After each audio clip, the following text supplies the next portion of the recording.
What a segue, Chris. Dr. Elid, Chris, myself, we have Dr. Hazen. She's going to join at some point, maybe not. She Okay. went viral the other day with a clip that I'm going to pull up. But while I'm pulling up, what's been new with you guys, in this it's been a while since we did a podcast, the three of us. Mm-hmm. How's everything? I know we're having like a COVID uptick right now. It's July 20th, 2022 for those watching in the future. Hopefully we made it out of this okay. What's new, guys? So nothing really. I mean, I've been hearing all about this COVID. Everybody's getting sick, but I don't know anybody who's gotten sick personally. Which kind of was a good segue into, I guess, LA County was making up numbers so that they could mask everybody up again. I don't know if that's true, but that's what I heard. So are you sick? What do you think, Dr. Joe? Well, it's summer, so I mean, I got childcare stuff going on. So I mean, I'm not in the clinic as much as I would want to be, but in the time that I've been there, the last month, there has been quite an uptick of COVID cases. Of the 9 or 10 people I saw, one of them was not vaccinated. And that unvaccinated person was the least symptomatic of all the people I saw. Yeah, I've been hearing the same thing. None of them were hypoxic. This kind of goes with what Dr. Tyson was saying. All the recent COVID cases are not really manifesting a lot of like pulmonary symptoms, but they're having a lot of those other symptoms like the headache and the difficulty sleeping and the malaise, Diarrhea. the cough. Diarrhea, I've heard. Some diarrhea. No? Okay. A little bit. Yeah, people are kind of vague about that. Most people are kind of vague about their GI symptoms, actually. A lot of people are out of touch with that, is what I've noticed. But yeah, there's definitely been an uptick. Yeah, anecdotally, I mean, I know 3 people very close to like my family from my wife's side that have had COVID. My other PI, Dr. Joe, not the one that works in up to par, but the other across the street where I go for the dermatologist, he's sick. Oh. We had to work with his NP all week because he's out. And yeah, it's been going around. I mean, I've been masking, going to clinics, and as long as there's an uptick, I know it's like the evidence shows doesn't help that much, but if it helps in any way, like even a small percentage, I'll wear a mask. And that's what I've been doing all week. It feels a little strange, but yeah, I'm putting it back on, and I've got my meds, in case somebody in my family gets sick. Ivermectin, hydroxychloroquine. I know those are radioactive terms, but I keep them with me. So let's get this video banned right off the top. So no, let's confuse the algorithm real quick. But Chris, hold the thought. No, because I gotta address something you just said. Okay, address. So I go the other way. I think at this point, the masks are more dangerous to wear than COVID itself. So I think with the bacteria that develop and breathing that, I just think that's more dangerous than, from my understanding, where COVID's at now. It's basically a severe flu. So, Dr. Joe, he's the only one qualified to talk on this right now. So, all right, guys. So I was a hospitalist for 5.5 years, and I experienced COVID for about 1.5 years, and I was in the COVID unit of a hospital for a while, and I'll be honest, like I don't know if wearing a mask helped me much at all, because I didn't have eye protection a lot of that time, and when I had eye protection, it wasn't really comprehensive or that specific. I mean, sometimes you have the glasses, sometimes you have the shield, but if the particles are really as small as we know they are, then it doesn't matter if you have a shield. You need like an airtight seal over your eyes and all of your mucous membranes. So yeah, I mean, I wore a mask in the hospital, but there were moments when I was writing my notes in the COVID unit when I didn't have a mask on. I never got sick. Um, and now when I'm seeing my patients as an outpatient doctor, I'm not using a mask when I see COVID patients at all. And it's been weeks since I've been seeing these patients. Now, So you've been sick with COVID though, so you do have some immunity, correct? yeah, I've never been COVID tested. However, I became severely ill in March of 2020. I was orthopnic for 2 days. I actually thought I was going to die. I thought I had heart failure. I Wow. lost my sense of smell. My taste was altered. I actually used a curcumin supplement and I used prednisone. And I did that for a few days, and that got me through the breathing thing. And then my post-viral cough was about 4 weeks, and after that, I was fine. Wow. So, I didn't know was that that. COVID? I think it was COVID. Certainly, loss of taste and smell or altered Definitely taste. sounds like it. Yeah. And Yeah, then the like, I think I'm gonna die feeling, and the sure. fact that I was in my 30s, and I'm reasonably healthy, that protected me. So, um, do I have immunity? Yeah, I think I do. And so can I get reinfected? I don't know. But I know I've been exposed. I know my mucous membranes in my eyes have been exposed like almost continuously for weeks on end at my hospitalist job. Hmm. People coughed in my eye. I Yeah, that's pretty fair exposure. But of course I was eating vitamin D like candy, Yeah. Do you and still? I got my vitamin D level. I checked it last March 2021. My vitamin D level was 85 standard units. I think it's Yeah. mgs per deciliter or mgs per mil or something. Whatever the number is, mine was 85. And And I think that had something to do with my resistance to developing the COVID infection. mhm. Yeah, I've read studies on the vitamin D. It's very, very helpful in fighting off getting Yeah. infected with COVID. So maybe before well, I think the easy thing to do, and maybe we'll be blessed by Dr. Hazen's presence, but the easy thing to do would be to get into her 1 minute thing, because that's going to lead us into Dr. Joe's um, COVID, like treat yourself from home Yeah. protocol. But before that, like let's confuse the AI. So I've been taking this. I've been doing what Dr. Joe's been telling me to do for weight loss. Uh, Glycine. All right. I have a 500 milligram extended release metformin that I take Monday, Wednesday, Fridays. That's mostly for Cool. life extension because I've read good things about it.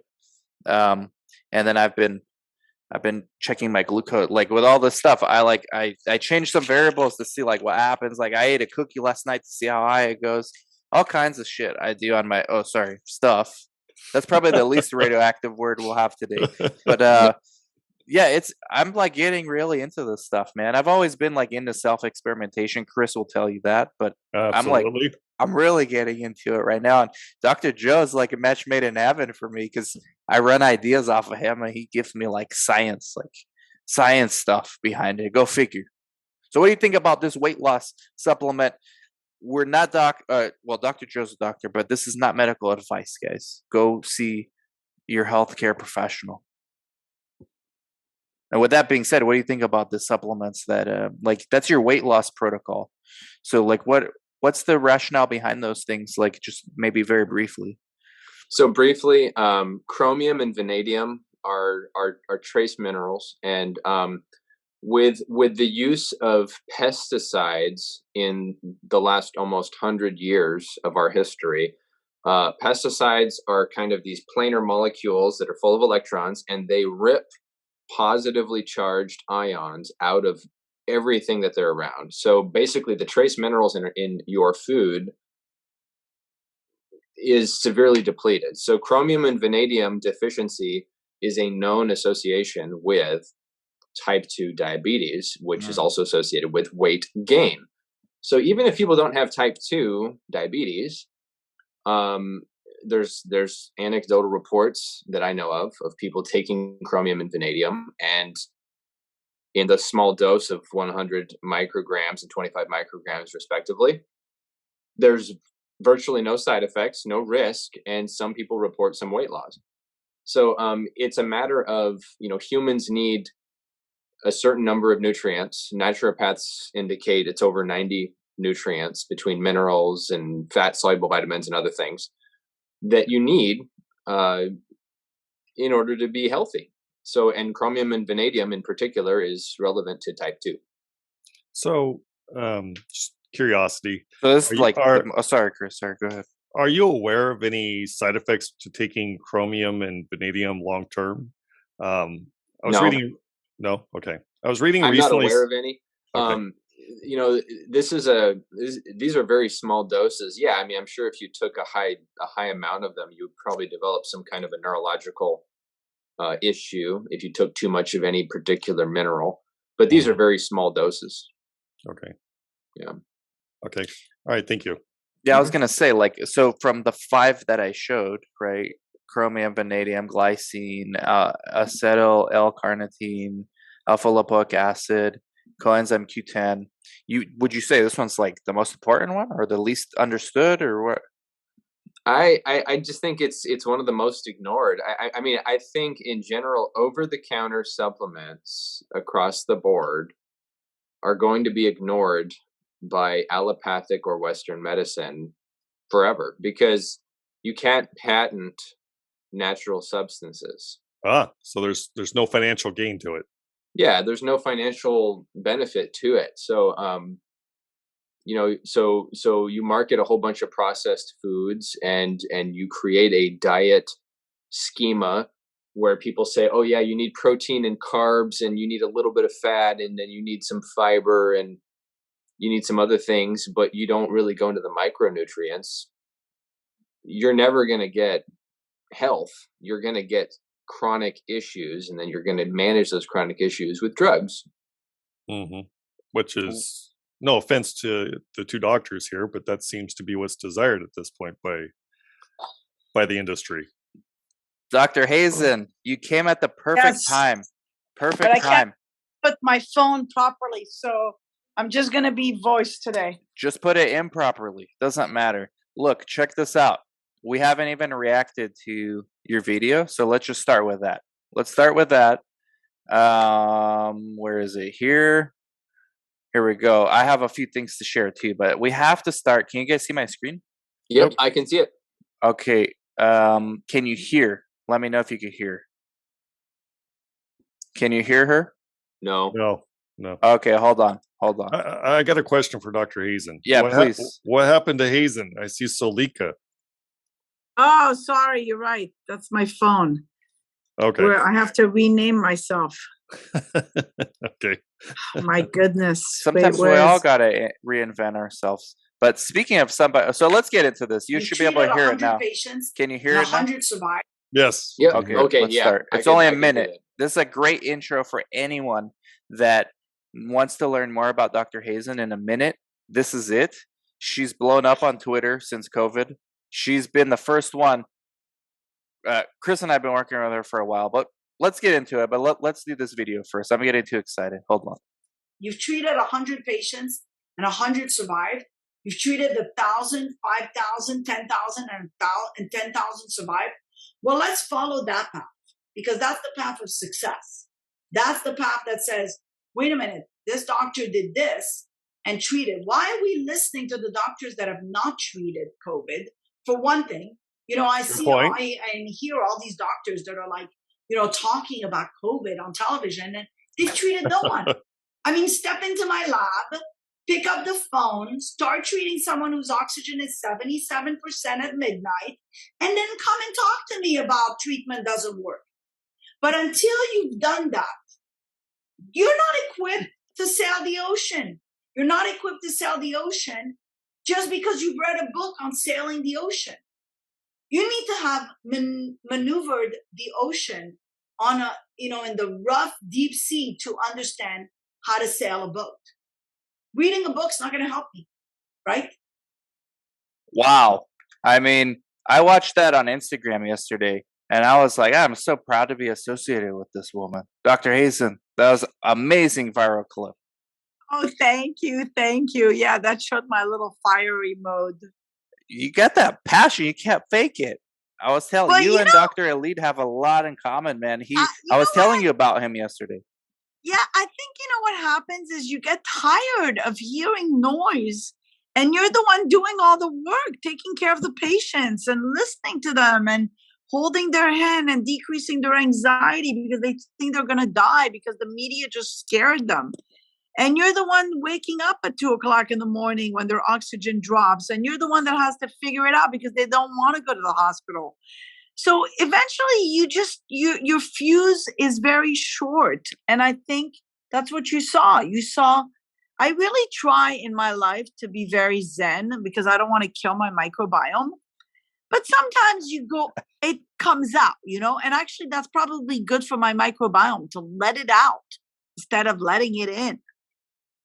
So that's what you saw. Yeah, and we can attest, Chris and I both, and Dr. Elite, like we've known Dr. Hazen pre-COVID, right? She was always like fiery, passionate, but we never really thought of her as crazy. No offense, Dr. Hazen, crazy until COVID, early days, because she sounded like a straight lunatic. And Chris and I were to a degree. Chris and I were like, whoa, either she's right and we're all effed, or she's like lost her mind. Given enough time, Dr. Hazen is a freaking prophet. Yep. Freaking prophet. Yep, so absolutely. Hats off to you, Dr. Hazen. I told you this yesterday on the phone, and you remind me a lot of Dr. Elite. I mean, he called me like 2 days before I talked to you. He's in arguments, in fights with pharmacies that are not filling his patients' scripts. You want to talk a little bit about that, Dr. Elite? Yeah. I'm not worried about any breaching of data of personal, charts or anything. But, in short, I'm trying to manage the acute COVID cases I'm seeing, and I'm doing it within the limits of what I think is appropriate. And so for most of these people, if they come in early enough, I'm trying to order hydroxychloroquine.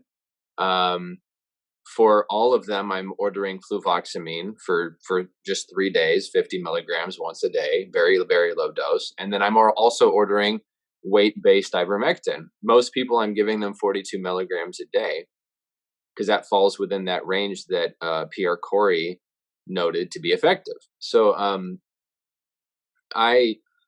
not going to name names, but there are particular pharmacies in the community that are blocking my prescriptions, and then they're making little to no effort to communicate with me and try to reconcile this. So, I mean, I called one of these pharmacies, and the pharmacist proceeded to tell me that, I think Paxlovid is a great idea, and I said, okay, well, I know people and I have personal experience that dictates that ivermectin is okay. And he's like, oh, well, ivermectin causes cardiac side effects. And so then I said, well, I've never seen a cardiac side effect of ivermectin. There's thousands of, between all the people I've talked to, there's thousands of patients who've been exposed to it. And there's never been a cardiac side effect. And he rather bullheadedly continues to try to tell me what to do. No, and I said, so basically, buddy, you're interfering with my patient's care, and if this patient gets admitted, it's on you because you're interfering with my care. And when did pharmacists become medical doctors? Really? I mean, yeah, I'd love to know this. Yeah, I mean, pharmacists, God bless them.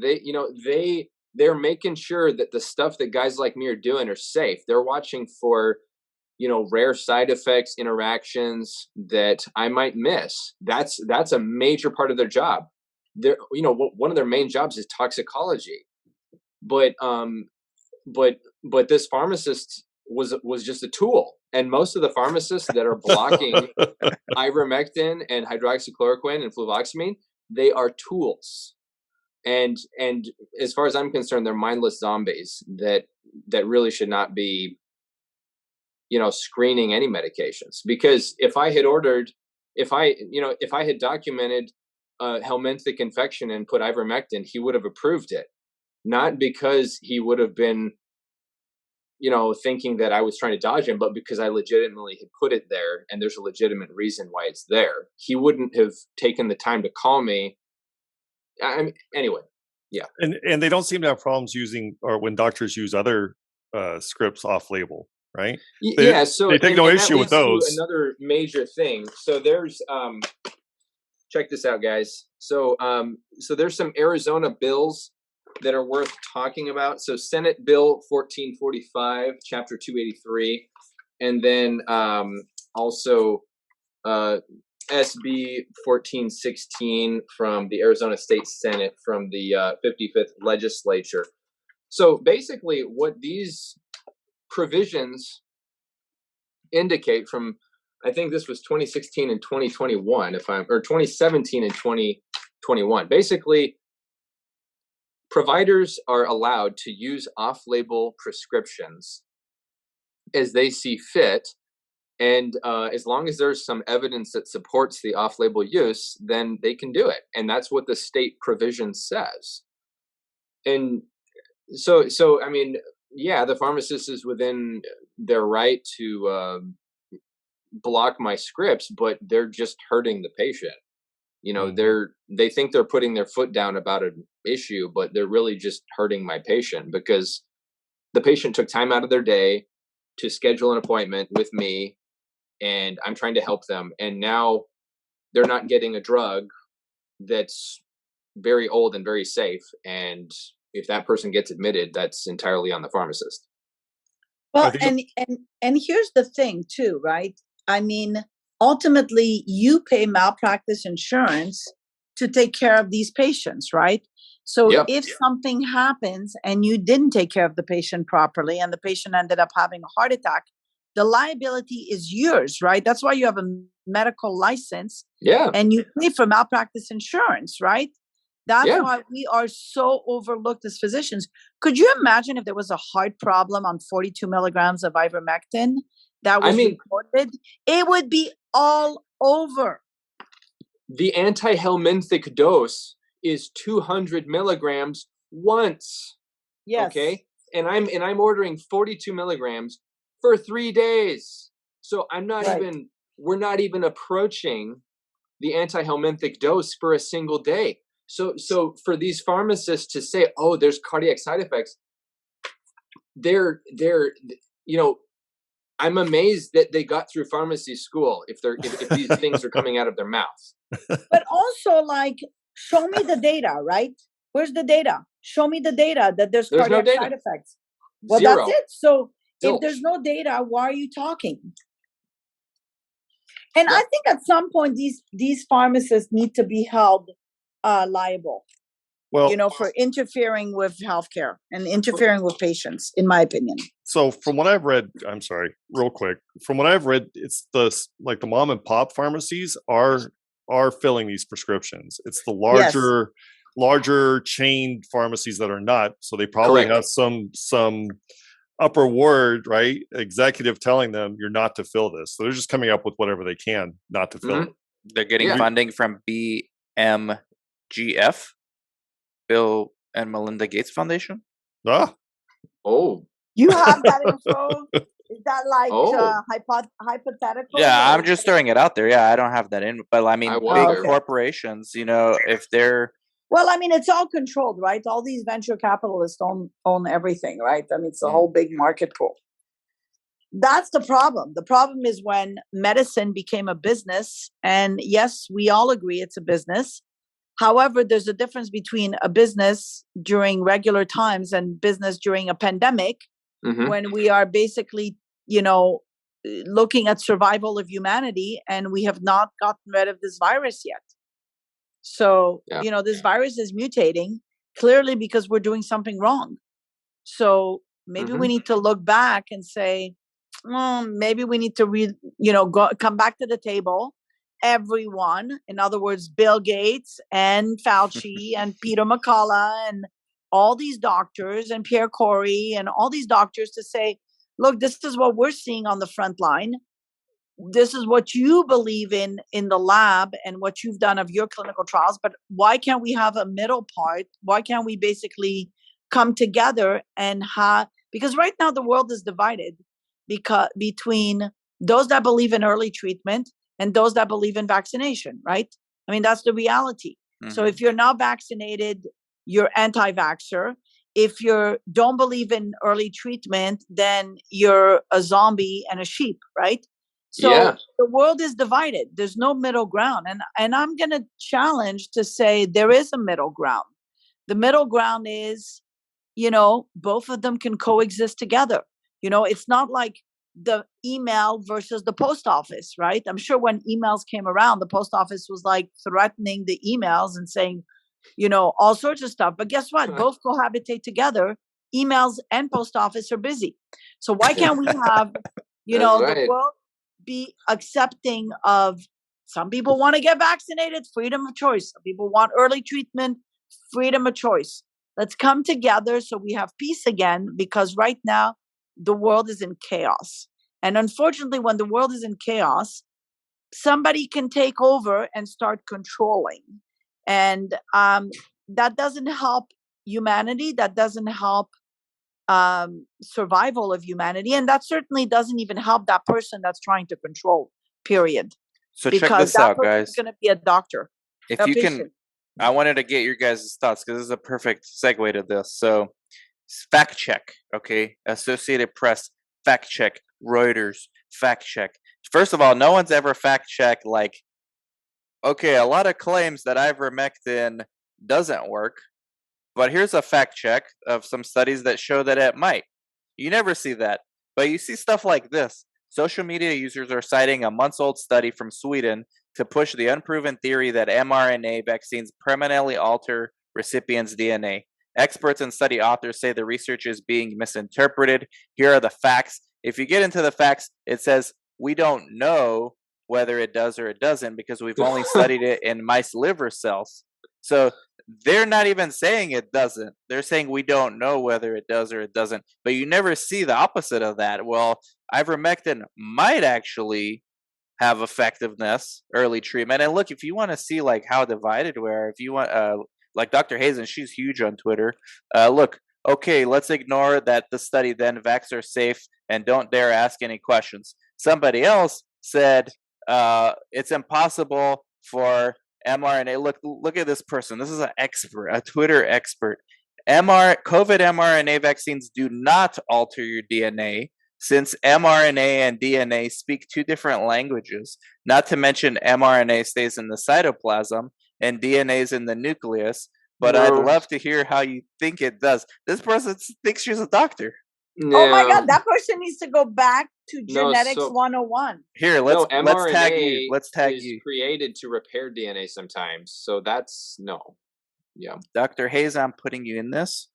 Yeah, and luckily some of the commenters are saying it does not alter. Some are saying reverse transcriptase. So yeah, it's just like I just wanted to show you guys an example of what's happening. Like this just happened now on Twitter. I was just looking at this. The bottom line is that the studies of animal studies were done fast and poor. We're in the clinical trial world, you and I, Dan, okay? Mm-hmm. Have you seen that animal study on this vaccine? They didn't look at reverse transcriptase.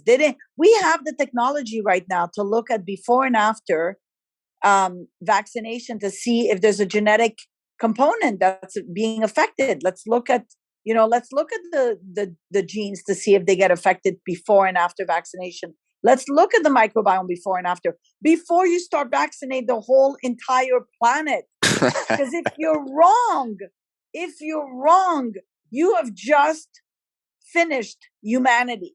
And this is the problem and the ego of mankind, to think that they know more than what has been created already. We have not been able to reproduce blood. We have not been able to cure cancer. We have not been able to cure arthritis, Alzheimer's, Parkinson's. What have we cured? H. pylori and hepatitis C. So we think now that we can control a virus that's mutating at this level. We can't. The only way to stop it is to stop it in its movement by treating early and prophylaxing those that are around the people that are being treated. That's it. You stop the progression of it. But now it's a melting pot. You don't even know who has COVID. I went to the grocery store yesterday. The guy's coughing on me. I'm like, okay, I guess he's got Omicron. But what am I going to do? He's coughing in my face, you know? Thank God I have a good microbiome, and I test my microbiome on a weekly basis. Okay, but for those that can't, and by the way, Dr. Hazen's amazing with pharmacists. Just like you, Joe, they both have. I got COVID. Chris and I were both in her study in like November 2020, early days. I went to Costco. She's like, go to Costco, ivermectin script. Well, I got there. The guy at Costco's like, oh, we don't have this. It's going to be like a week till we get it. So go home. And I said, no, like I need to call Dr. Hazen. She got on the phone with the pharmacist right there from my cell phone and said, give this guy at least the azithromycin and hydroxychloroquine. And I started feeling better in like 3 hours. So we both have run-ins. Like I've seen firsthand her run-ins with pharmacists. She must deal with that on a regular basis. Well, you know, I've mastered the art of nagging and screaming. You know, they're like, "Oh God, Dr. Hazen is on the phone." Oh, there you go, Dr. Joe. Got to nag and scream, man. Got to nag and scream. That's right. It. You got to have that personality that, like, when they're hearing that you're in the room, they just sigh and give up. Okay, that's what I'm trying to do right now with the FDA. I'm trying to have them like, you know, Dr. Hazen's on the phone. Oh God, what do you want, Dr. Hazen? I just want them to like, let me do it. Let me do my procedures. Let me do my protocols. Okay, so let's get back to it. So not everyone can check their microbiome every week. Like, so what advice, because we'll get into Dr. Joe's protocol for like homemade remedies for COVID. He's got a really good one. I gave it to 2 of my nieces and they got better like in a day. But what do you recommend? Like, how can someone stay healthy? Do you recommend a mask? Do you not recommend a mask? What do you think about, like, you know, I recommend do whatever makes you feel comfortable to decrease your anxiety to survive. That's what I recommend. Put yourself in a zone to say, you know what, whatever will happen, will happen. I'll call XYZ doctor to fix me. Get yourself, you know, get to learn who are the doctors that are treating, and then, you know, create a relationship with that doctor so that when you do catch COVID, you at least have someone that can, you know, treat you aggressively. So that's the first thing. The second thing is, you know, peace, zen, vitamin D level. Make sure your vitamin D level is above 50. You know, make sure you eat lots of fermented foods. Kombucha? You know, I mean, kombucha for some people don't tolerate it. So if you've never done kombucha, and look, the bottom line is if you've been for 2 years and you've not caught COVID, don't worry about it. You know, you're probably immune. If you've gotten COVID and you, especially Omicron, you know, I've treated patients in January that had Omicron and they're all calling me worried about this Omicron. I'm like, look, I've yet to see a person that had Omicron in January catch this strain, right? So maybe they're just immune to Omicron, right? And test your antibodies. Now, the thing is, if you've had COVID, you know, Delta, it doesn't protect you from Omicron. You could get Omicron, but the people that I've seen that get Omicron, typically who had Delta, have a less version of the virus, because they've already survived. You know, I had people that were oxygen saturations in the 70s with Delta. And then next thing you know, with Omicron, they had nothing. It flew by them. So I think the most important thing is like, stop the fear, you know, start living. I think we're entering a phase where the virus is probably going to continue to replicate and mutate, but it's probably not going to be as bad. Because people do not drop their oxygen saturation. And really, that's all that I care about, right? You know, I care about the patient has COVID, but their oxygen saturation is still maintaining at 98%. Delta was a nightmare because Delta was, oh my God, let's just give everything to the patient, because they were dropping their oxygen saturation and then they ended up in the hospital, which then created a surplus. But now look at all these cases in California. And I'm telling you, my little hospital in Ventura has no one in the hospital in the ICU or CCU. Same thing with, other hospitals in LA. So what does that tell you? That tells you, yes, a lot more contagious, but probably not as dangerous. And so what do I do for viruses? Your vitamins, boost your vitamins. You've seen my biome boosters on my website. I created them mainly because I didn't trust those big chains of pharmaceutical companies, because if they didn't of pharmacies, because I felt that if they could stop me from getting ivermectin from my patients, how do I know that their vitamin C is good and has quality? So, we tested our own biome boosters. And it's kind of funny because I called them, that's the profit in me, that I made those vitamins in 2020 and I called them biome boosters. And look at the vaccine. Now it's all about the boosters. So my new slogan is going to be, the only booster you need is the biome boosters.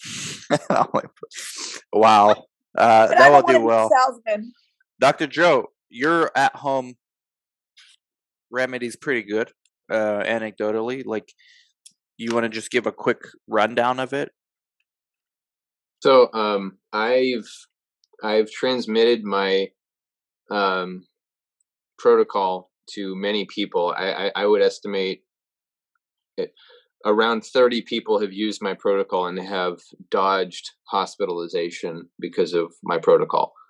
So really it's just over-the-counter stuff. So I tell people to do a burst of vitamin D3, and what that means is 50,000 units of vitamin D3 for 3 days, followed by 2,000 units a day after that.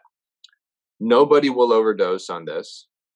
And I check this in the hospital. I check this even on people with questionable renal function. I never overdosed a patient doing this. I use D2 in the hospital.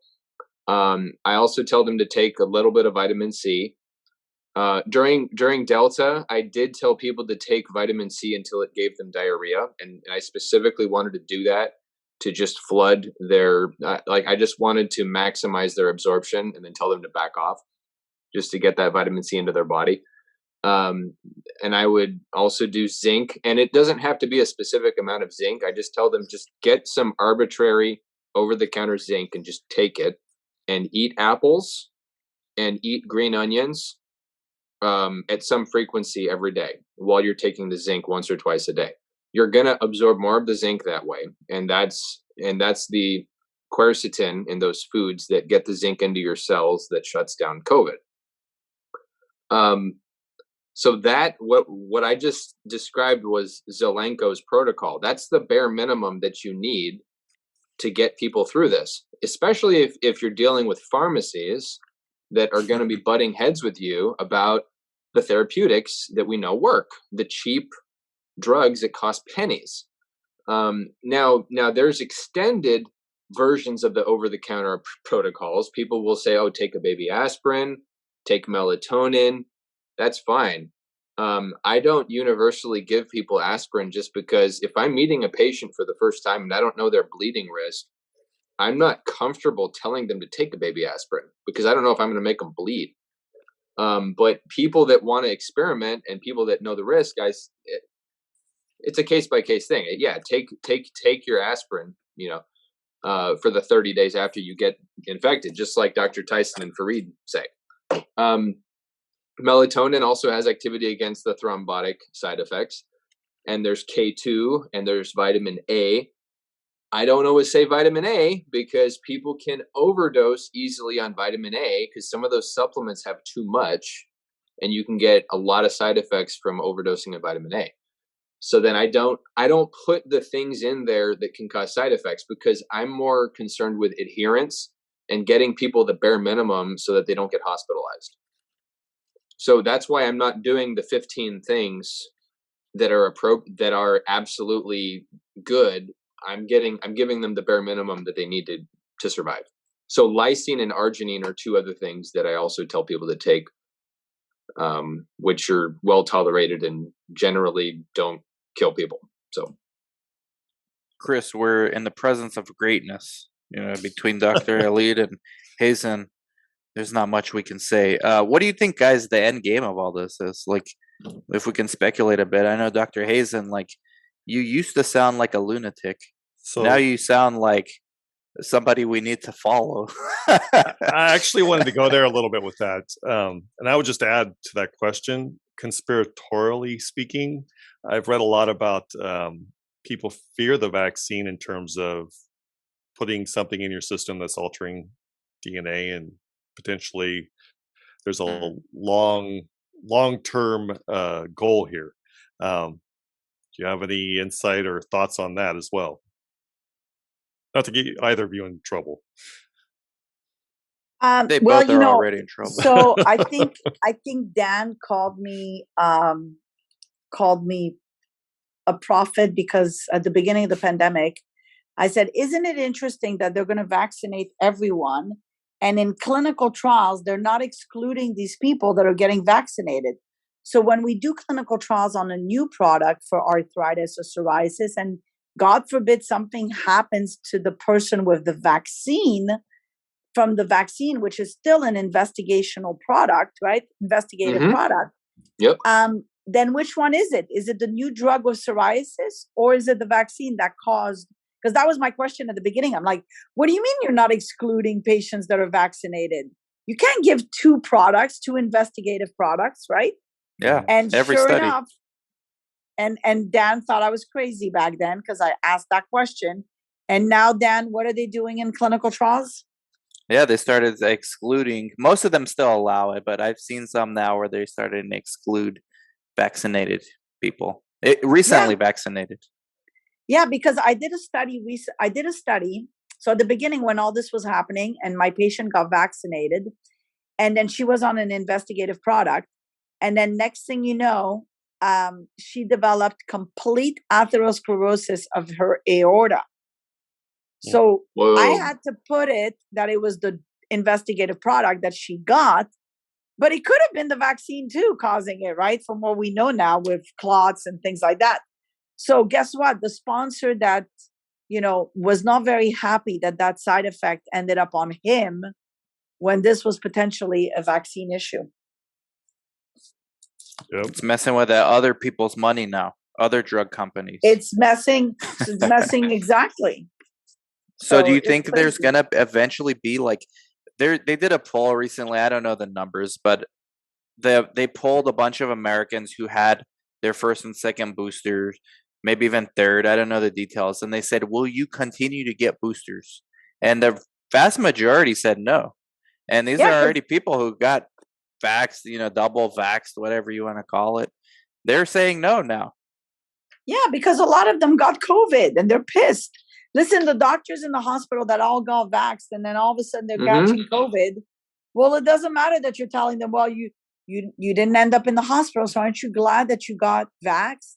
Well, guess what? Those people wouldn't have ended up in the hospital anyways. So guys, it's like, let me tell you something. I was a hospitalist here in Yuma at Yuma Regional Medical Center, and I'm going to say this out loud for everybody to hear. I was there for Wave 2 in 2020, and I worked up until this year in February of 2022 when YRMC discriminated against me for deciding to not get the vaccine. I did not have COVID once. And I all of my colleagues, all of them got the vaccine. And I can tell you, I can count on more than one hand the number of colleagues that I knew who contracted COVID during the time I was there. And I never got it once. And by the way, they're probably pissed that they got COVID, right? And you never got it. Yeah. And I was trying to help them. I was saying, hey, are you taking vitamin D, dude? And this and that. And they were all just like angrily ignoring me and shunning me and pushing me away, even though I never got sick. Well, and that's the problem. The problem is like you have to be sensitive to these people because the problem is you don't want to they don't want to say they messed up and they followed. And unfortunately, a lot of people took the vaccine because they didn't have a choice. They had to keep their jobs. So I get it. I mean, I'm in a different situation because there's another aspect to this though. There's another really deep issue here, and it's the curiosity And it's the self-investigative nature that should be inherent in doctors. And what I mean is, I majored in biochemistry before I became a physician, and I came into the practice. I came into the philosophy, you could call it, questioning everything. And I knew early on that pharmaceutical interests dictate the things that doctors do. So what I think is most doctors go through and they have this blind trust of what we call the system, the system of journals and institutions that project data and articles that say, yeah, this is what you do, this is what's correct, this is what works. So the majority of doctors, they have a trust, and that trust is so intertwined with their being that if that trust is shaken, it might destroy a lot of doctors, because then they'll say, well, I don't know who to trust anymore. What do you think, Dr. Hazen? Yeah, I think what happens is, so first of all, you have to look at the medical industry I'm much older not much older, but I'm older than you are. And, in the last 25 years, there's been a fear factor in the medical industry, with all these lawsuits with doctors. So doctors have been trained to be fearful, to have fear, right? They're afraid of getting sued. They're afraid of getting dinged by Medicare. They're afraid of getting, their license revoked. They're afraid of the boards. They're constantly afraid. So doctors that used to be, I don't know if you ever read the book, The Art of War, which is like the Bible for business executives. Well, anyways, I read it. I read it as a fun book to see the mentality of a businessman. And then I read the other book, which is called Thick Face, Black Heart. Okay. And Thick Face, Black Heart is basically a translation, a shorter version of The Art of War. And in it, they describe a surgeon. Okay. And they teach their business students to be like a surgeon. In other words, a surgeon goes in to operate on a baby. He cuts the sternum. He's not going, oh my God, I'm cutting a sternum, I'm freaking out.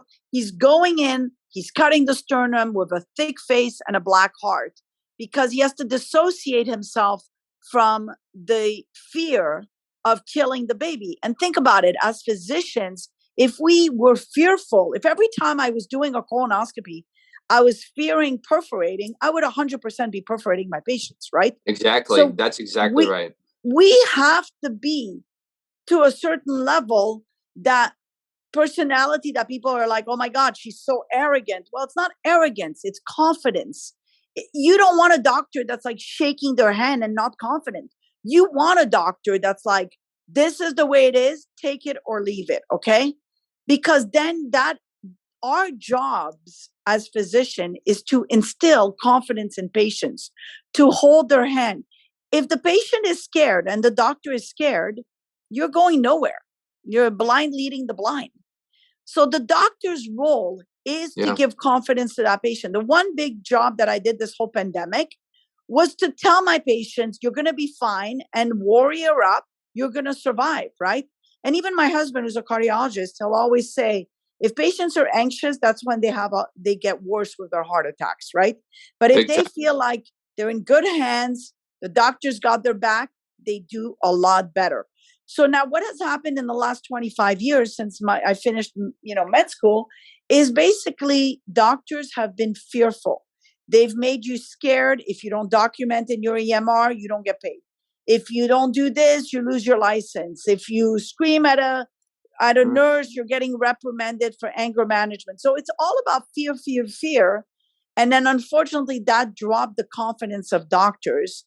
And so they're just following now, because unfortunately, they've lost all that confidence they had to step up and say, look, I'm right. This is the treatment. Take it or leave it. That's it. Yeah.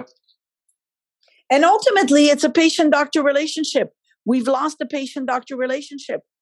I pay malpractice insurance to cover me in the event that I mess up on a patient.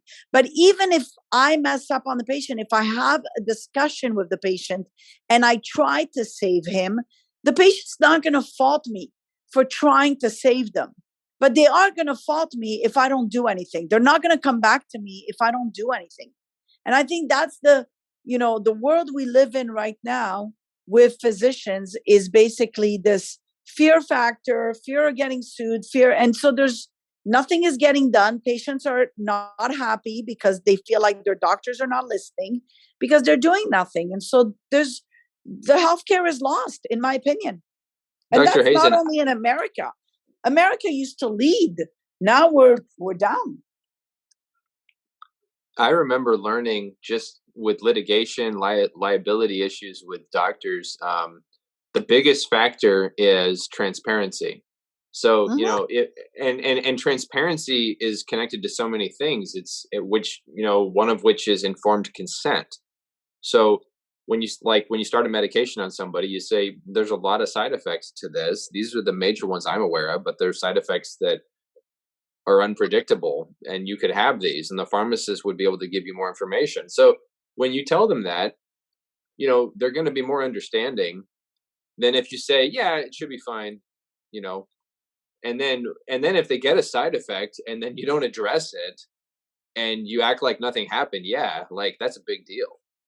Versus, right. yeah, that's a side effect. And, that's an uncommon side effect. And unfortunately it happened, that's why you have to communicate. Right. Yeah. People's immunity, people's immune systems. Okay. Dr. Hazen's been saying this since March 2020. This lady in April, when they started talking about the vaccine, she told me and Chris, we were monitoring her studies. She told us, don't you dare get this vaccine. Oh, right? Don't. You said it. You said it as a colleague to colleague. Because I said, look, we're in the clinical trial business. I said, we're in the clinical trial business, and this vaccine has not been tested very fast. Exactly. Well, so I said to you, don't you dare until we see more data. Yes. And so when they started after 8 months, pushing it on everyone, and look, even for the kids now, they're pushing the vaccine for kids. The clinical trials have not been done very well with the kids. No. So those poor kids, I feel sorry for them. Sorry, Dan. Do you think this is just a money grab, or do you think there's any possibility there's something more nefarious behind this? I don't want to just to put you on the spot as much as possible, Dr. Hazen. She needs a grant. She needs the grant from Bill and Melinda Gates. Chris, come on. No.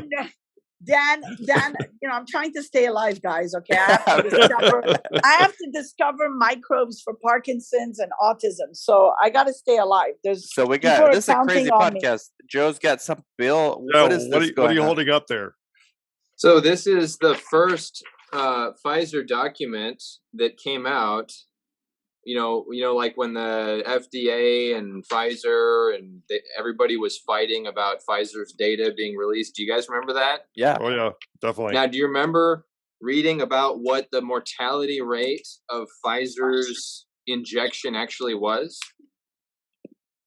Well, it was much higher than that. I don't remember the specifics, but I remember it being much higher than they were reporting. Yeah. So this paper, cumulative analysis of post-authorization adverse event reports of PF 073020048 parentheses BNT 162B2 received through 28th of February 2021. So when you go through this, there were 42,000 data points, which means 42,000 exposures to the mRNA injection from Pfizer. Now, do you guys know how many of the 42,000 died after the injection? Anybody?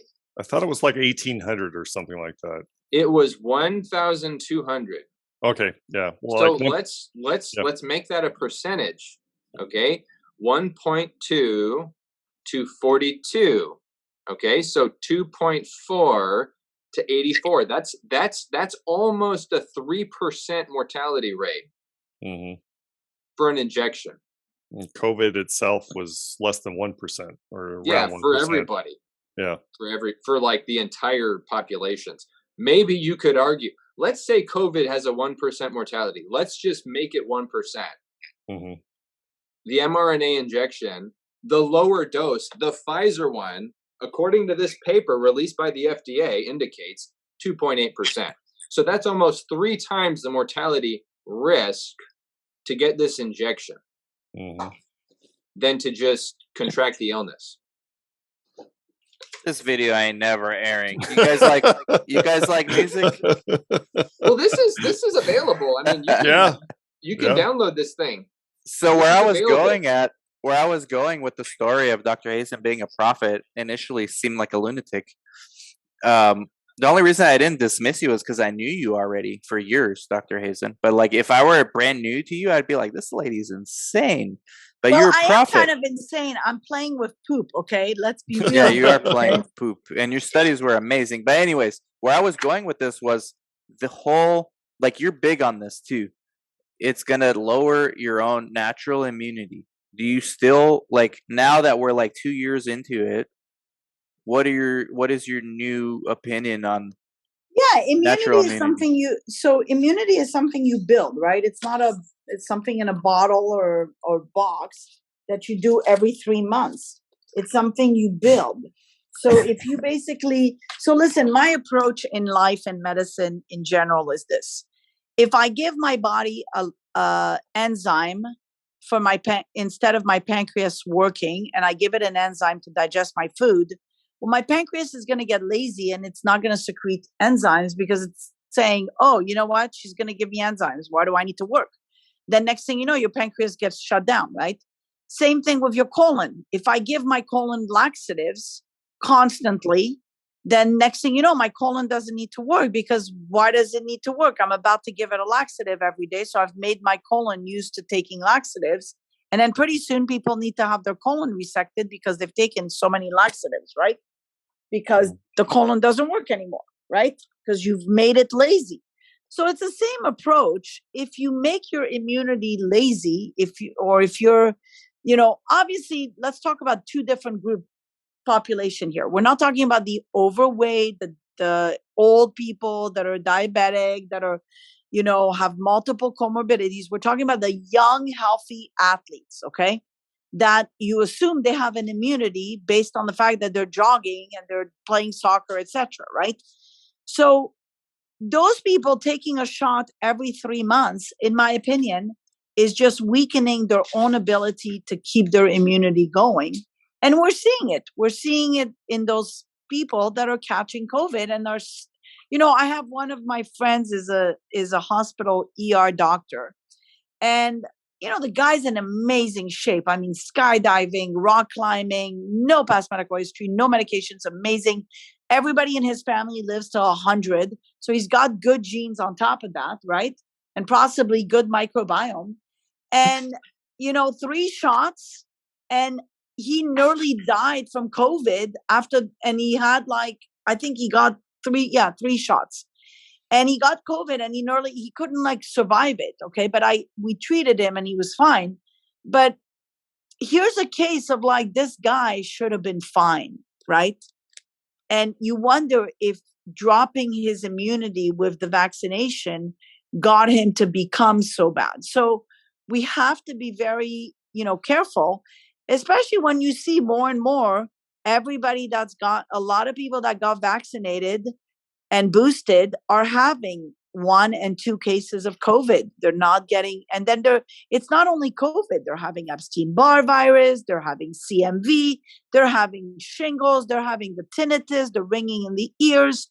There's a lot of stuff that's going on that we have to pay attention, because if we don't pay attention, we're continuing the same motion. And then what happens is we're going to terminate humanity. That's it. And it's not a conspiracy. It's just stupidity of mankind. How many generations does it take to terminate humanity? And does it coincide with the electromagnetic poles of the earth switching? Well, let's just say if we were to terminate humanity, right? So you always look at the next generation, right? So in 1980, the rate, and I'm going to pay attention to autism, not that I'm an anti-vaxxer because I've put vaccines to the market. Isn't it sad that I have to tell that to people because It is. you and I have done clinical trials on vaccines. We've put vaccines to market. So obviously we're not anti-vaxxers. I vaccinated my kids, so we're not anti-vaxxers. I got vaccinated. I took all these vaccines, for residency and all that. I didn't take this one because it's my prerogative because, I'm the guinea pig on the front line. So I wanted to see how far can I push it. But the bottom line is, if you look at autism, in 1980, the rate was 1 in 2,000. Now it's close to 1 in 30. Okay. And we're not talking about on the spectrum. We're talking about kids, especially in New York City, kids that are banging their heads and not able to talk. That's the real pandemic. Okay. So you're also seeing like a decrease in reproduction. A lot more in vitro procedures are being done because women are not able to reproduce. So if you think about that and you look at the next generation, what's going to happen? So in 1980 to now, we have an increase in Alzheimer's, Parkinson's, autism. What's going to happen in 20 years from now? The rate's going to double, triple, quadruple, and then 100 years from now. So it is not so crazy to say, look, maybe there may not be any reproduction of human beings in the future. Maybe there might be a race or races that completely die. Who knows? So I think we have to be careful when it comes to humanity, because if you pay attention to the microbiome like I do, and you see that when you have diversity of microbes, so the microbiome is really the microscopic look at the gut, right? And when you look at the universe of microbes in a human being, and you see that when you lose the diversity of microbes, the human being has a disease, right? So now you put it as a bigger picture and you start losing the diversity of humans. Does the planet lose its humanity because it's diseased, because we've lost, perhaps? So I think human beings tend to look at themselves as like me. But I think if you look at humanity as a whole big picture of a planet, and you start seeing that there's definitely pockets of diseases here and there, which is kind of like the microbiome, are we going to lose it? So that's how I look at it. I don't know if I make sense, if I'm making sense. You do. And you no longer sound like a lunatic. Good. I sound like a crazy scientist that's on the front line to show that she can survive being exposed to everyone, not catching COVID. You can't tell someone how to sail a boat if you've never sailed a boat, guys. That's right. Jeez. Right. And if you've never gone into the deep seas and maneuvered the deep ocean, you cannot sail a boat just because you read the book on sailing, okay? I'll never forget that quote. So Dr. Hazen kind of answered my question in a roundabout way. Money grab or something more nefarious. Eugenics. There's a radioactive term. Dr. Joe, you have any thoughts on the matter? He's got tons. That's a question. So where are we headed as a humanity? Well, and somewhat more specific, forcing vaccines, is it just a money grab, or do you think it's something more nefarious, or is it we're all good-natured human beings that want to protect one another? All of the above. All of the above. The answer is yes. So, I mean, I think that so are you guys familiar with the phrase need to know? Yeah. Like, you don't have the need to know, you have the need to know. So I mean, I think it's what you make of it. Psychopaths make up a very small percentage, and in particular, extremely intelligent psychopaths make up very tiny percentage of the human population. But these intelligent psychopaths, they get up to the higher echelons of society and they obscure themselves and they hide themselves. And there's no telling the things that they'll do to feel powerful. They like to feel powerful. So, move past the human trafficking, move past the drugs, move past like all that stuff. imagine the satisfaction a psychopath has when they say, "Oh, look at that 1 billion people who can't have children now. That was me." And might even take pleasure in that. Yeah. So, because there's all manner of sadistic, twisted things that people get high off of, and so if you can imagine it, if you are human, and if you can imagine it, then it is possible. So yeah, I mean, I think all of those scenarios are possible, and with what we've been seeing, I think likely. So yeah, it is a money grab. The vaccine, in part, was to save the United States of America economy. And was it also to control the population of the world? Well, yeah, I mean, Bill Gates, it came out of his mouth.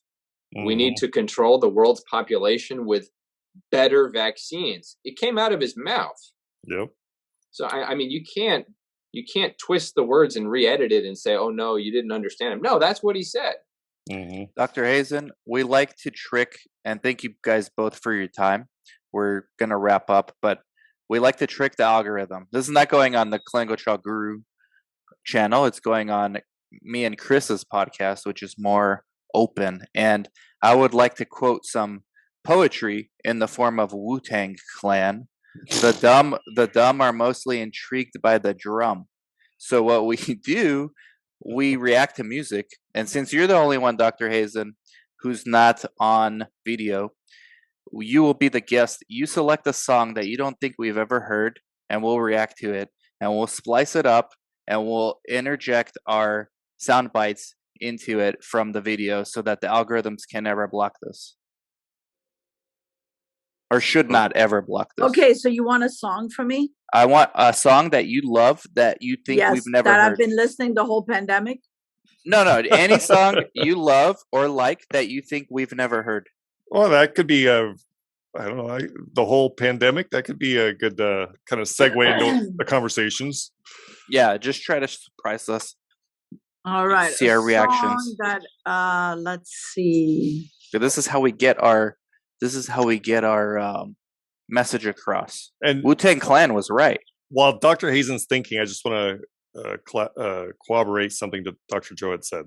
I think I read a study not too long ago that 1 in 5 CEOs are considered either sociopaths or psychopaths. Yeah, and Robert Greene in his book The Laws of Human Nature, which is a must read. Maybe hopefully we get him on the podcast, Chris. But he said everyone has a dark side, and it's just a matter of how you control that dark side and leverage it. So you can leverage it for the good, or you can just completely succumb to it and turn into one of these guys that Dr. Elite is talking about. Yeah. But everyone has one. It just embrace your dark side, but understand how to control it. Yeah, absolutely. Dr. Joe's leaving. Dr. Hazen's thinking of a song. Shadow Men. All right. Anthony Napoleon. No, Katy Perry, Roar. This is the book that y'all need to read. Shadow Men by Anthony Napoleon. This guy refuses interviews, but this book outlines Shadow Men and their grasp on the world. So I love this podcast. We're going from Shadow Man and Anthony Perry to some PhD to Katy Perry. Katy Perry. Are you sure? That's your last chance. Yes, by the way, karma is real. So for those psychopaths out there that believe that they can just drop the immunity in population, it comes back to haunt them, okay? And even all the billionaires become human at some point when they start having disease. And they need a good doctor that innovates to fix them. Yeah. Because billionaire and businessmen are not doctors. I asked Dr. McCullough about this. He said he really thinks Gates and Fauci actually believe what they say. He's convinced they vax. It's their hypothesis, right? So that's what science is all about. Katy Perry, Roar. Are you sure? Okay, this is way out of left field. Didn't expect this, Dr. Hazen, but here we go. I've never heard this. Never heard this. I don't know if Dr. Joe's ever heard this. Probably not. Chris, probably Seriously, not. You haven't heard it? I think I've heard this song. I think I've heard this. That's why I go #Roar. It All comes right, from let's do that Katy song. Perry. Katy Perry, thank you for helping us spread the word. Exactly what she had in mind.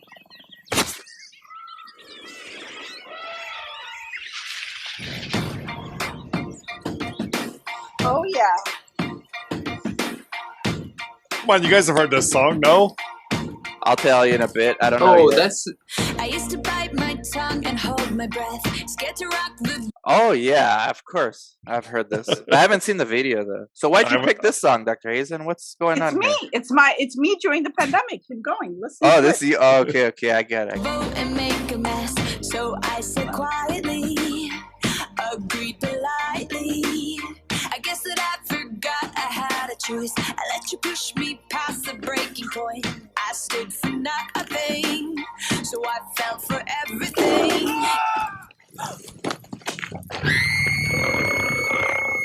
That's Dr. Hazen right there when Fauci No, I'm comes. not afraid of But I got up, already brushing off the dust. You hear my voice, you hear that sound, like thunder gonna shake the ground. You held me down, but I got up.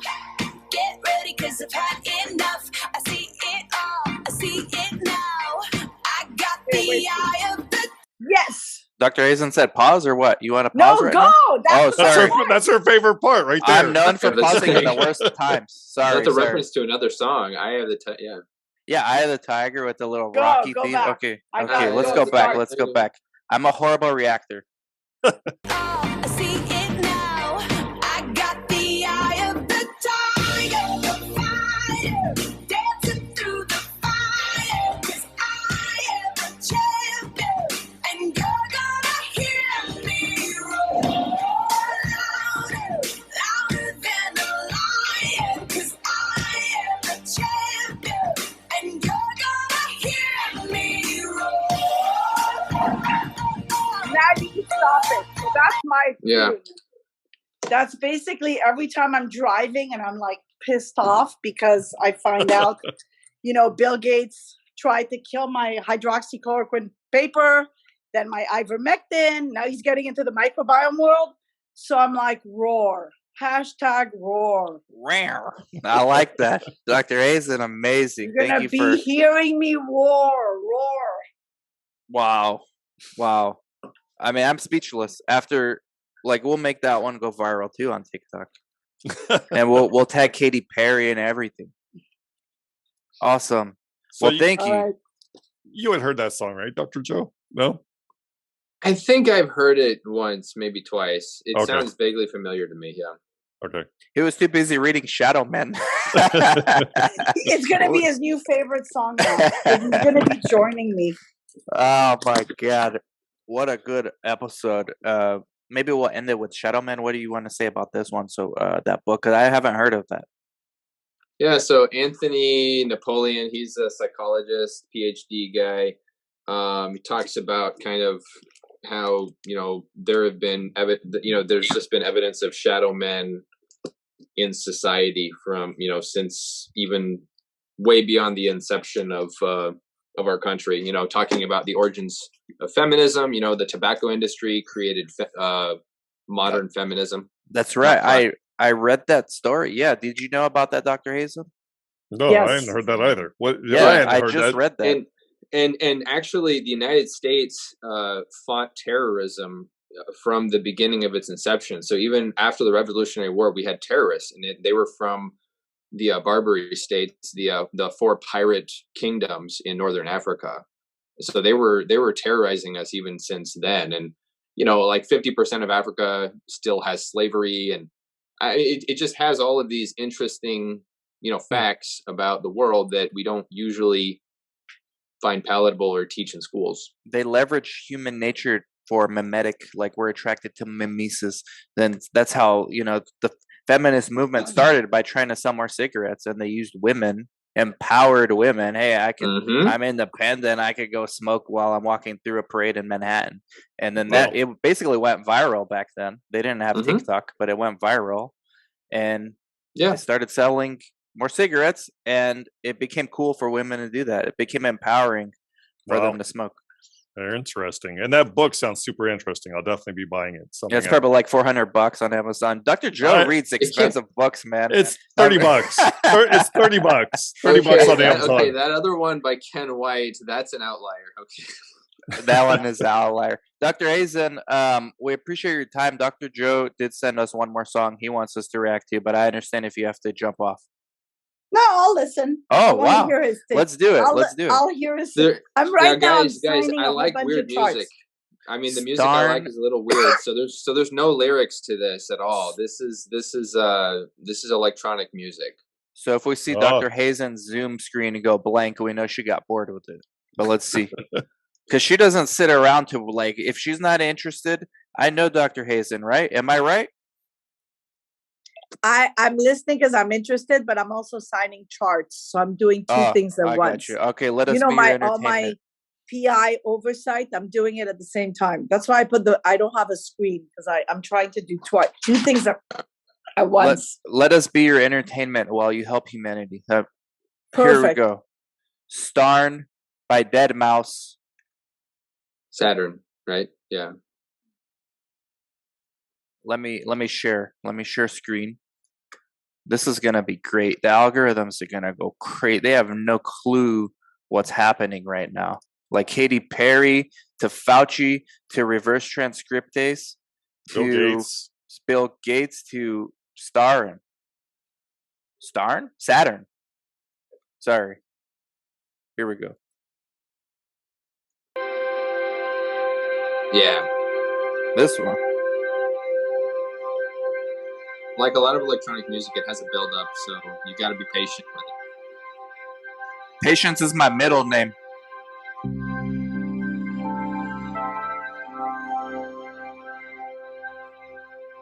Soothing. I feel like this is microbiome music. Dr. Hazen, I feel like good bacteria starting to proliferate. You're building up your bifidobacteria. There you go. I think the whole world needs to listen to this. Yeah. And breathe.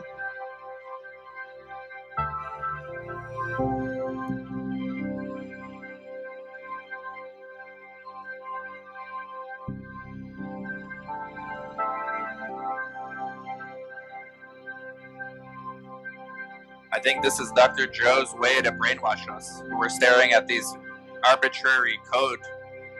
He's hacking. I never watched the into our videos. brain right now.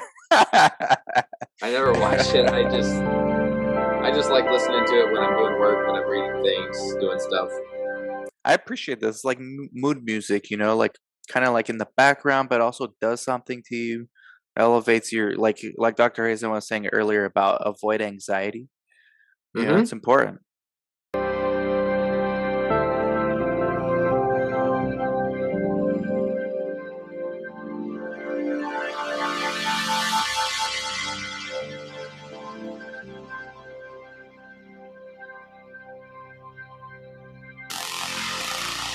Ooh. That bass drop right there.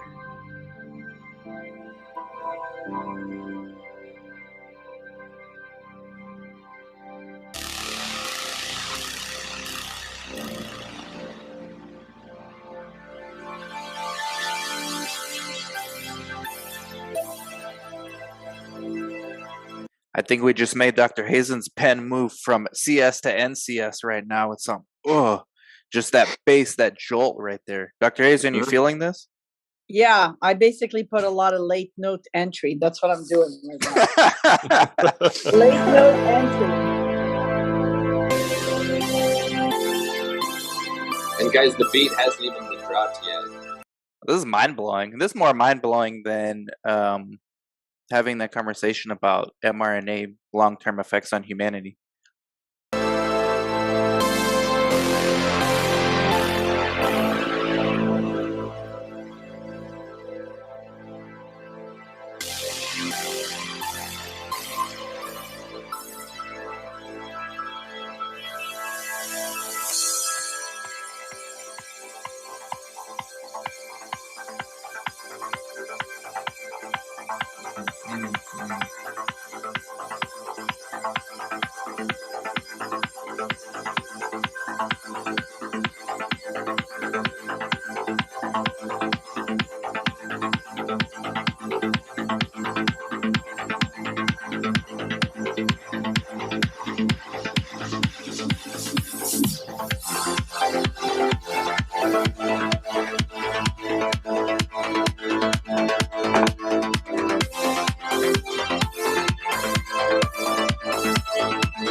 So right, Dr. Joe, Dr. Ellie, this song should be the theme song for, how would you say it? Like overcoming the chaos, turning order. One of the things Jordan Peterson says I love music. The reason why humans are attracted to music is it's the perfect blend of order and chaos, and everyone has different thresholds. So that's why some people like some songs, some people hate some songs. That balance, just like microbiome, needs to be balanced between order and chaos. And you were saying this would be perfect song for COVID, the times we're in, how we rise up, right? Yeah. Yeah. I mean, I just think if somebody ever went back and looked at COVID and what it did to humanity, I feel like this song would be perfect for the montage of what COVID did to the world, and about how points of light like Dr. Hazen, Dr. McCullough, Dr. Tyson, Dr. Fareed, Dr. Corey, and Dr. Zelenko, rest his soul, rose up and smited it. And I feel like this song would really encompass that. Yes. No, absolutely.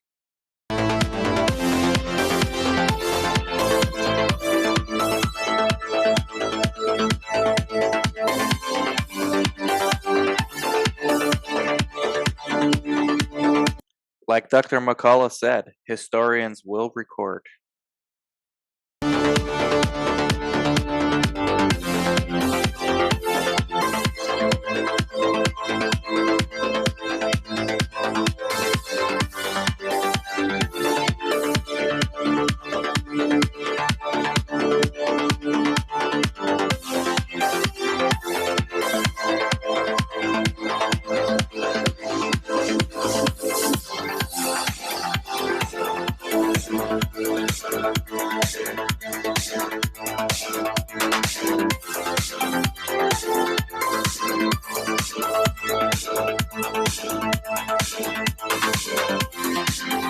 You think you can convince Dr. Smith to add this to the Up to Par playlist? Oh my gosh, that would be really cool. Their playlist rather repetitive.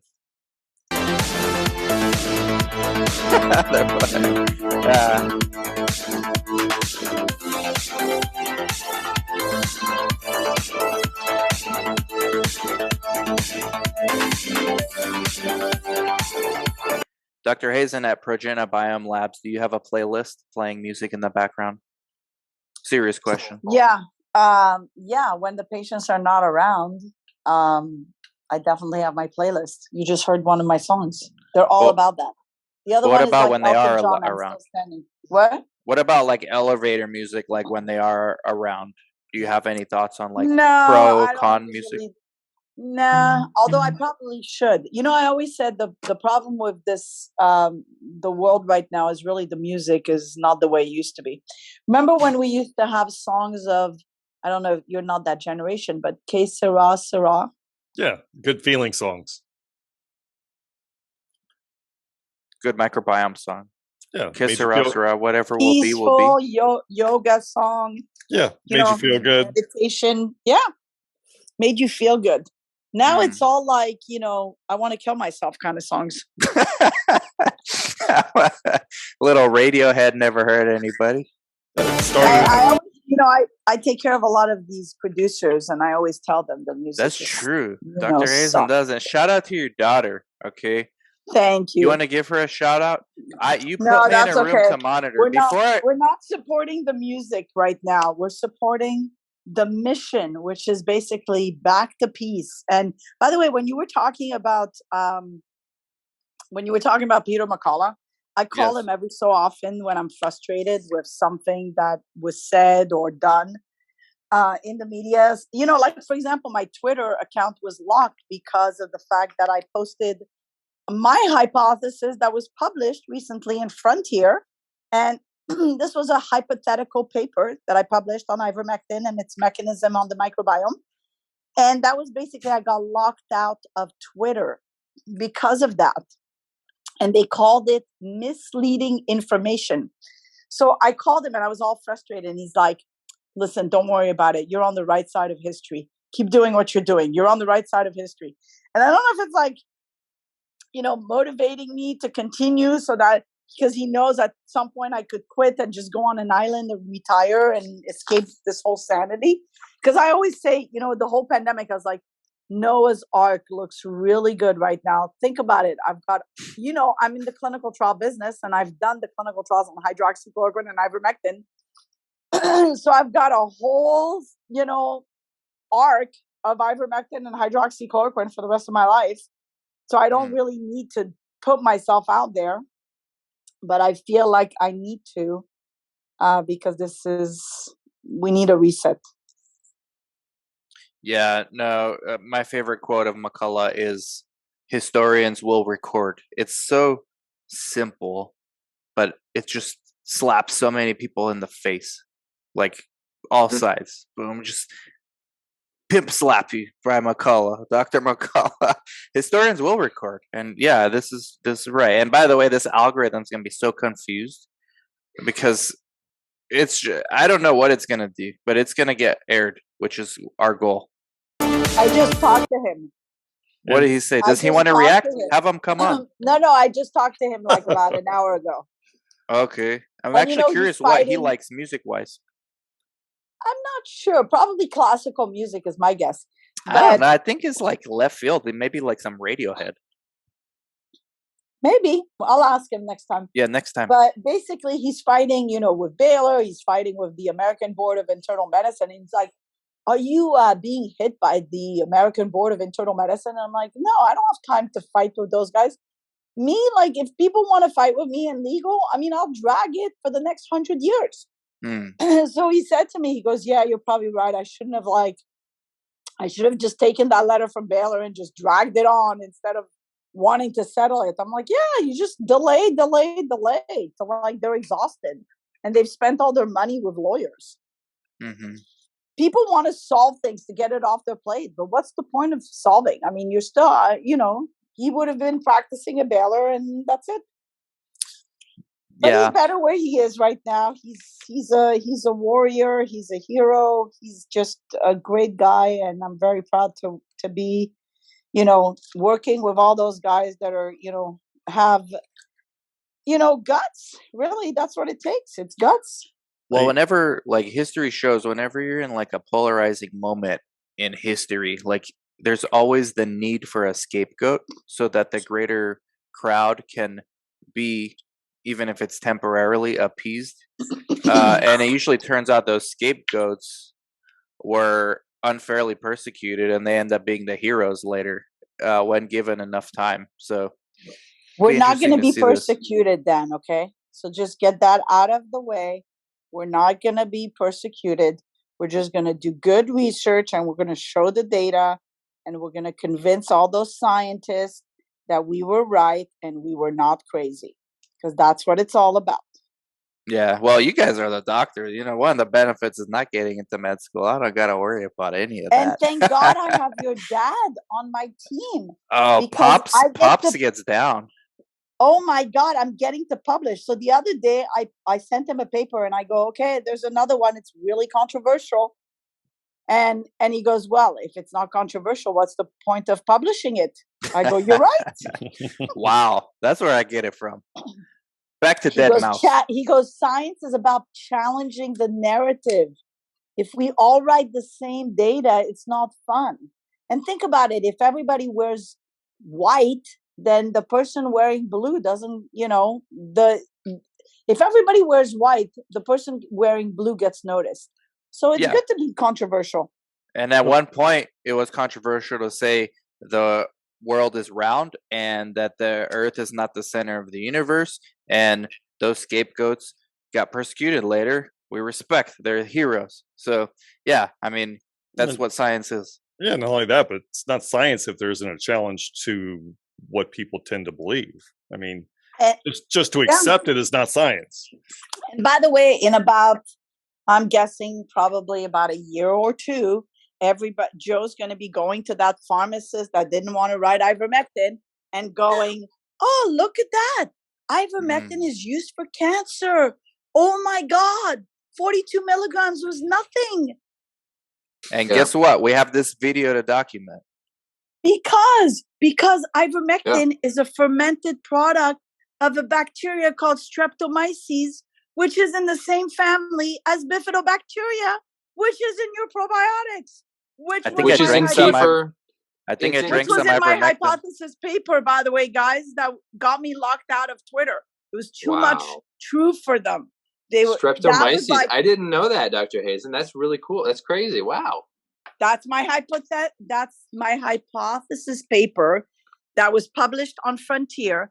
I said maybe ivermectin works because it increases the bifidobacteria in the gut, because it is a fermented product of a bacteria called Streptomyces, which comes from the phylum Actinobacteria, which is the same phylum as bifidobacteria. Bifidobacterium. Oh my God. So essentially, it is a probiotic. Right? Bing, bing, bing, bing, bing. Oh, that was too much truth for them. Colonic polyps. Yeah. This has to be the best dead mouse Saturn reaction ever in history. So now what's going to happen is, we're going to publish the rest of the research. So that was the first nail on the coffin that basically said ivermectin's just a little bug. Let's go back to the microbiome, guys. Be careful, Dr. Hazen. You've awakened the Twitter gods, and you're living on borrowed time on Twitter. But you've got such a strong support. Guess what? No, because guess what? I have an influential patient that I treated from an injury who will remain nameless. Do tell. Basically, within 30 minutes, got me back on Twitter. Wow, no kidding. So I'm not locked out. I'm probably one of the few physicians that's not locked out. But the problem is that they have stopped my followers. So nobody can follow me anymore. Those bastards. I'm blocked at 79,800. That's it. That's the most I'll ever get. Hey, Dr. Ellie, dude, what? Dr. Hazen, she's not BSing. I'm monitoring her site. I didn't know her as well yet. And she's like, hey, guess what? Came to my house for Mother's Day. I'm like, bullshit, She pulls out her phone. It's a picture of her just chilling in her kitchen. Wow. Yeah, Dr. Hazen's got it. I'm a Malibu physician. What can I say? I'm a Malibu physician. Twitter isn't Twitter on its last leg, guys? Because after Elon Musk kind of dumping that deal, I think the value of Twitter is plummeting pretty quick, right? It's crap, yeah. Nobody's gonna want. And I can't help but wonder if that was kind of the whole point for him to investigate the validity of Twitter and discovering that it's full of bots and that it's just a big inflated hot air balloon of influence, and it doesn't really have a whole lot of substance as a platform because it's so deceptive. It is entertaining though. It's like watching a car wreck on the freeway. Because I just shared the screen earlier today, these random people arguing. They think they know everything. They don't know shit. They're arguing. And this is going on constantly. Exactly, shit. That's what they should know. Dr. Hazen, are you on Truth Social? No, there's two, everybody asks me to go on Rumble and all these apps. I have enough on my phone between my emails, my texting every single day. I'm just saying, if Twitter fizzles out, I feel like Truth Social will be a good backup plan for you. All right, I'll have to because I'm interacting with Greg Phillips on there. I'm interacting with all kinds of folks on there, and it seems like a good platform. It is infiltrated with, you know, some dissenters. I think Antifa has already infiltrated it, but I think Truth Social is a pretty good platform. You know, if doctors were smart, they would put their money together and create their own platform. Wow. Because the power of physicians and scientists together is really enormous. But, you know, yeah, but there's so many that are paid off. They don't invest in themselves. That's the problem. Well, that's why the show Scrubs was so good. No, they give their ideas to others, and they don't invest in developing their own ideas. There's a fear factor there again. So. Well, yeah, I mean, I was going to say that's why Scrubs was such a good show, because that was somebody who was in the medical field even briefly, and I've been encountering things on a daily basis, and I feel like I could write the next season of Scrubs with just various bits of humor that I see, you know, in day-to-day practice. So I feel like there could be an entire even channel on some network that would be geared towards healthcare professionals, and it would be humor that they would get and that most other people would just be like, huh? I think you should do it. You're a young dude, man. Let's do it together. Yeah, do it. It's an idea. I mean, yeah. You know, life, when you start it with an idea, it's like peeling an onion. You just cry through all the layers, but eventually you get to the middle and you're done and you get it through. So do it. Yeah. So, Dead Mouse fans, we appreciate your time. We finished the song. It finishes strong, Elite, Dr. Elite. Yeah. I mean, yeah. The song is. I mean, I think people got the main idea of the song. I liked it. I'm gonna get it on my phone. I like this kind of music. Chris, what do you think? Yeah, I liked it too. Dr. Hazen, did it help you sign faster? Yeah, I only have about 1, 2, 3, 4, 5. I have about a dozen charts left. So it's a light day. It's a light day. I just, oh my God, like my girls leave it till the last minute of the day, and then they stack up like this whole big pile of charts. So, what can I say? Well, thank you guys. I mean, I know we're way over the time, but this is going to be a good one. The algorithms, I think we've successfully crushed them. And we'll be able to release the video in its entirety and then splice it up into different reactions and little coconut water from Sprouts. Coconut water. What about it? No, I'm just adding to the algorithm. Oh, yes. Perrier. Sauerkraut. There you go. Sponsored by Pellegrino. Expo highlighters. Oh, we like that. Chris, what do you got going on there? I like sauerkraut. Oh, sauerkraut's good. Yeah, that's what Dr. Hazen said.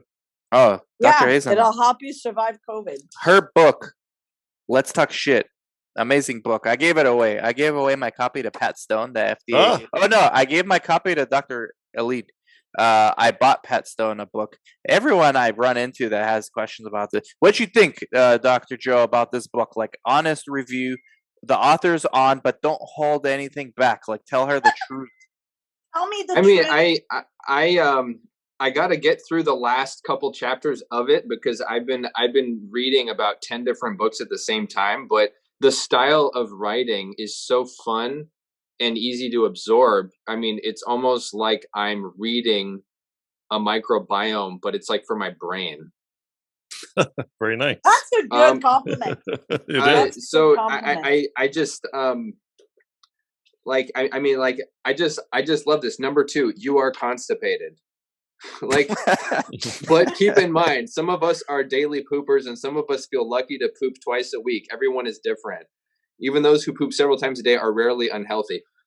It's just a feel good book to read, and it's colorful and it's I don't know. I like it. Thank you very much.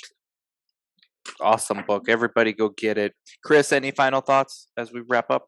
No, I just appreciate both of your time, Dr. Joe, Dr. Hazen. Thank you guys so much. We got to do more of these. Thank you guys. I think the music blends in well. Like, it kind of lets us hide and also share and discuss. And we shouldn't be hiding, but we're like, this is how we got to live now. Yeah, and by the way, you have to say these final words. FDA, I hope you're watching and protecting us. Amen. Don't come to our clinic, FDA. But if you come, don't bring the donuts. Oh, yeah. No Dr. Smith donuts? will kick you out of there so fast with donuts. Yeah, you got to watch out for Operation Krispy Kreme. Oh, that's yeah. right. Get vaxxed, get a free donut for the year. Yeah. Sounds like a good deal.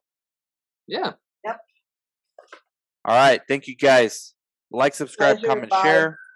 Thank you, Dr. Azen, Dr. Elite, Chris Sauber. Bye-bye. Bye-bye.